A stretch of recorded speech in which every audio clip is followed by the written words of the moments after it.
First of all, I agree with you that many of those cuts have been imposed and have been imposed without negotiation. I think that's inappropriate. I think that there are norms which the state expects, and if the state is assisting any sector, I say that as a member of the executive of the ICTU, then I think that there has to be a correlation, respect for the norms.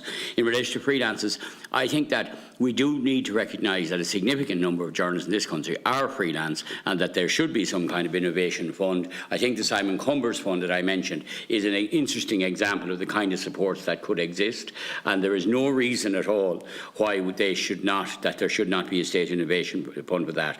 One of the issues that has frequently arisen has been the issue of bogus self-employment. We addressed that in RTE largely. Now it's still on way in relation to Eversheds. I'm very glad we did, because there was a swathe of workers who were then protected and were enabled to apply for the state support schemes. Many other freelancers were excluded for that, and the only way that they could look for aid was to go for a job seekers allowance, and then if they qualified the job seekers allowance they couldn't work at all, and that doesn't make sense. So we do need an approach to that, and echoing what John has said, we don't need that in 2 years' time. People are leaving the profession and we're losing really good journalists because they cannot afford to be journalists.